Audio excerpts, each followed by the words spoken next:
Also, I think like success doesn't necessarily or shouldn't necessarily be defined by financial as well, because like it should never be. Yeah, no, but I mean like but when we're talking about success in terms of like businesses and work, working and running a business from your bedroom, the financial element comes in naturally. Mm-hmm. But like I've been doing this 2.5 years and I've made more money in 6 weeks selling old clothes on Depop than I ever have from the podcast. But I would still deem the podcast as a success because of the experiences and the opportunities it's kind of brought me through life. So like, especially for you guys here who are like doing creative things, it's like, don't necessarily put the success and the financial thing together.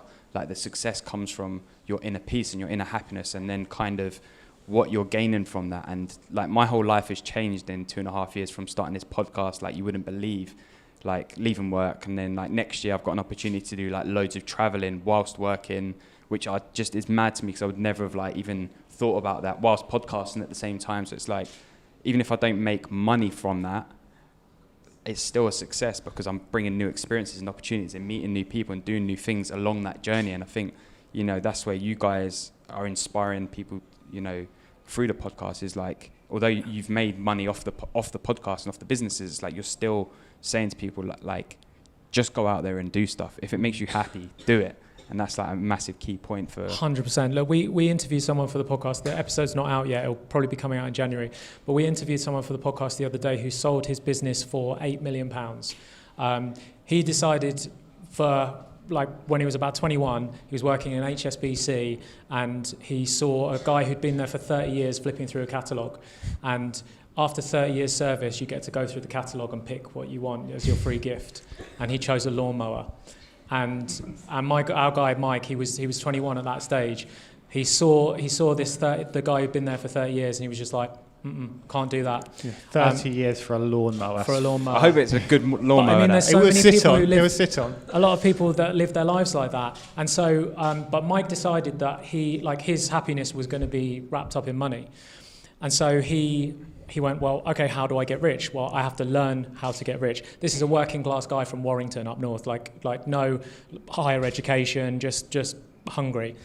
So the way that he did that is for 6 years, he worked for a bunch of different startups, and he watched what worked, what didn't work, and he then designed a business that he was going to sell in 3 years for $11 million. In 3 years, he sold it for $11 million. And he said, and so his cut from that was £2 million.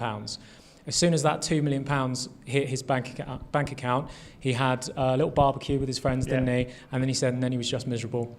And he said this goal that he'd been working for, and it sounds very easy, like, yeah, sure, mate, you got £2 million. Yeah. But he didn't have the lawnmower though, did he? But I mean, he could buy as many lawnmowers as he wanted, but it still didn't bring him happiness and joy. There was no fulfillment, and it's so interesting. Like, you have to go on that journey, obviously, to get to that stage. But he was just like, I had no goals anymore. I'd met my goal, and then what? And then all of a sudden, his friends were being weird with him. And I mean, I'm doing the whole podcast now. You better listen to the episode. But essentially, like, people who were his best friends, they'd be going for a walk, and one of them would say like, oh, my boiler's broken, it's going to be bloody 300 quid. And then there's this awkward moment of like, are you asking me to pay for that, or should I offer to pay for that? And just the weird dynamics how when you become a millionaire, everyone sees you completely differently. And it really affected his mental health, and he wasn't ready for it. And his happiness was tied up, he thought, in money. And so it's just self-awareness. I mean, we've had long talks about it's pretty easy to get very wealthy if you're prepared to put the work in. Like, you learn about stocks and shares, you learn about investing in property, you can invest in property with no money, and then you do that and you flip, and then you just keep going. I can't be arsed, man. I don't want to learn all that. I can't, it doesn't set me on fire. It doesn't get me out of bed. I want to paint on walls. I want to do fun stuff. So I don't want that 2 million. I want the happiness.